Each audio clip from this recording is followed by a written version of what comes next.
menores de 13 años tendrá algún proceso infeccioso multigenético en algún momento de la vida. Entre más temprana sea la infección, sea la edad del paciente que sufre la infección, peor son las complicaciones y las secuelas que va a tener ese paciente.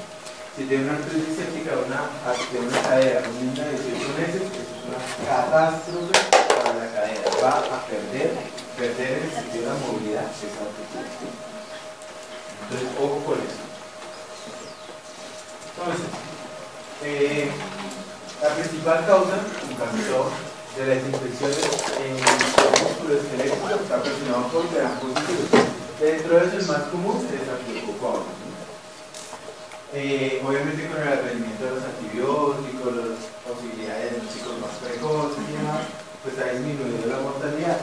Sin embargo, la morbilidad de una infección musculoesquelética es muy alta, porque ya les dije, las secuelas son muy importantes.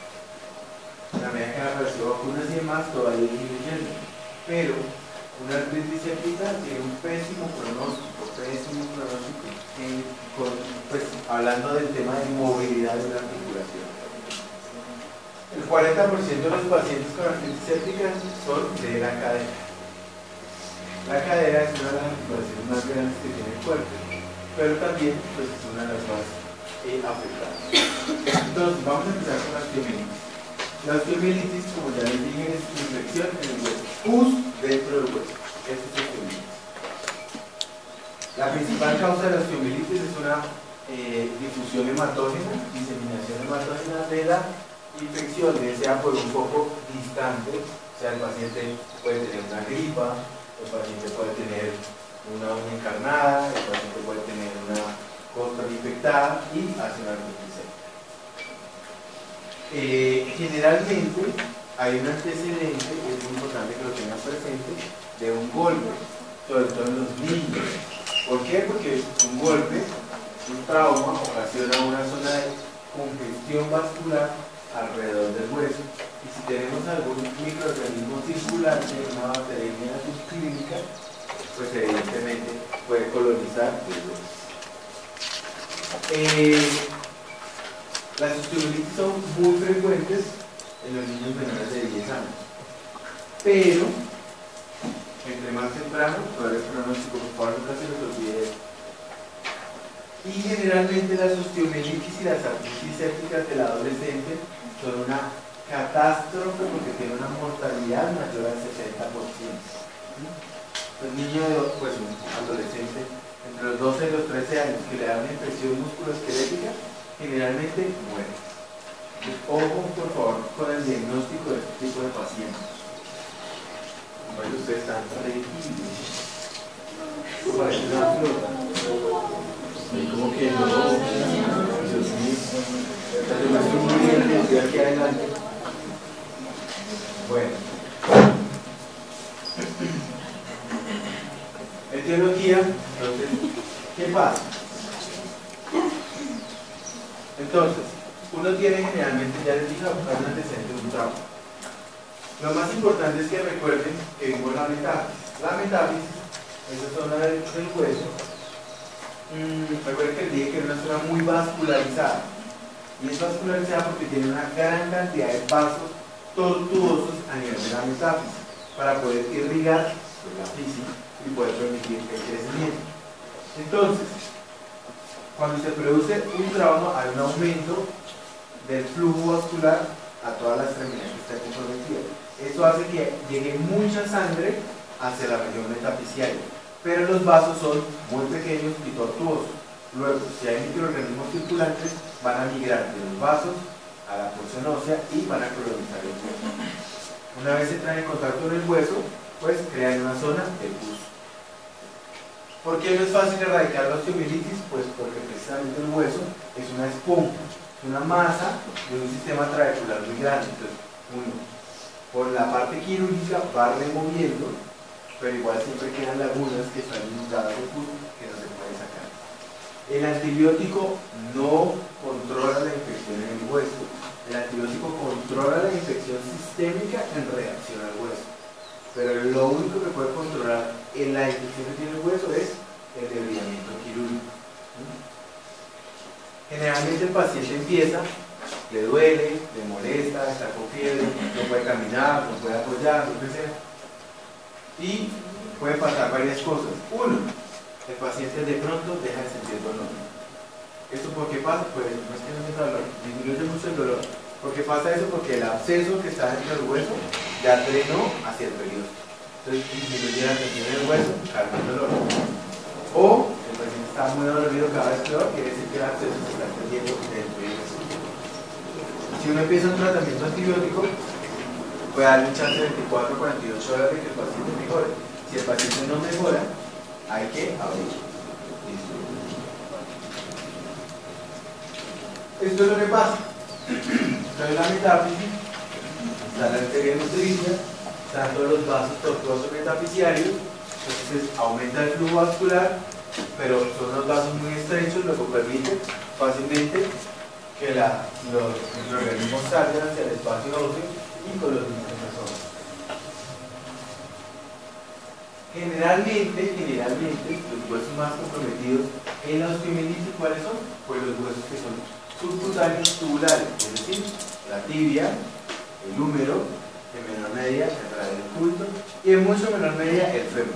¿Por qué? Porque el fémur es un hueso central, muy protegido. Para que te hagan una idea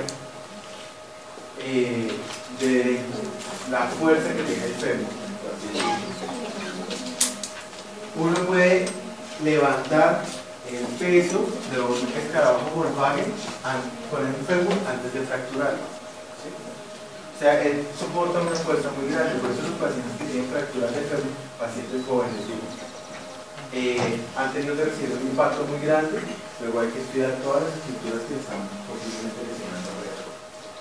Pero la tibia, en cambio, es la que lleva de todo. Es súper subcutánea, es el hueso que más se fractura en el adulto, es el hueso que más infecta, es el pobre que más sufre. A pesar de que la doctora la quería abrazar, pero ella tampoco necesita tanto mucho de ella. Entonces, hace un absceso intraóseo, puede pasar que ese absceso intraóseo drena. Entonces, transitoriamente pasa el dolor porque ya la puse sale el hueso. O puede pasar que no, entonces hay que abrirlo, hay que hacer cortes, hay que hacer una osteotomía, o sea, cortar el hueso, drenar el pus y curetear, o sea, raspar con un elemento que es una forma de una cuchara para raspar el hueso. Los microorganismos, pues obviamente dependen del momento exacto en el cual se encuentra el paciente. Ya ven, en neonatos, el principal microorganismo es el Staphylococcus, pero también tienen que mirar el entorno, si el niño nace, ¿cierto? Por vía vaginal, qué infecciones pueden haber, si hay de pronto la tenera, si hay clamidia, lo que sea, si de pronto hay cotilación, tiene condilomas. Entonces tener en cuenta los residuos gram negativos. De ahí en adelante el Staphylococcus principalmente. Recuerden que hay condiciones particulares. Paciente joven, sin trauma. Lo más posible es que haya que estudiar una enfermedad de transmisión sexual. Un paciente con un trauma, pues depende de lo que vaya surgiendo a nivel de cultivo. Si tiene una fractura abierta, la fractura abierta per se no necesita tomar cultivos. Si el paciente se infecta la fractura abierta, hay que tomar cultivos y pues ahí sí depende de lo que vaya a crecer. Y luego pues también hay que mirar si el paciente tiene inmunosupresión. Si el paciente tiene un problema de células falciformes, generalmente va a producir la posibilidad de que se infecte por microorganismos encapsulados, ¿no? Como la salmonela, los chilenos. La clínica del paciente pues es básica. Principalmente hay dolor. Si el paciente no tiene trauma, tiene que investigar un foco infeccioso distante, mirar a ver otras cosas que le puedan producir esa infección que esté diseminando hacia el sistema óseo. Generalmente, si el paciente no se trata, va a llegar clínicamente enfermo, sobre todo los niños, sobre todo los que no hablan, porque pues obviamente no tienen cómo expresar, sino que ya cuando lo ven, pues ya tienen la extremidad hematizada, con el edema, mucho dolor. Es muy importante en los lactantes que ellos hacen una cosa que se llama pseudoparálisis. porque pues no puede mover la articulación por el dolor de la estructura ósea, luego que esa pierna o el brazo o lo que sea se queda quieto con respecto a las otras articulaciones. Los signos inflamatorios que pueden producirse pues son los mismos que ocurren en cualquier proceso infeccioso. Entonces ustedes le van a tomar paraclínicos.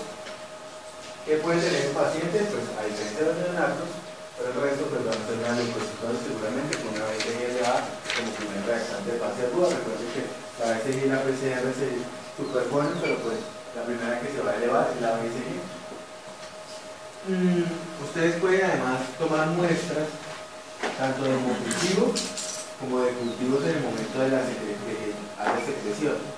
Sin embargo, entre el 30 y el 50% de los cultivos solamente son positivos, y eso no quiere decir que no tengan infección, porque si uno ve la pus, pues tiene pus. O sea, pus no es agua cristal de roja, no es un moco amarillo ahí hediondo y todo el mundo lo reconoce.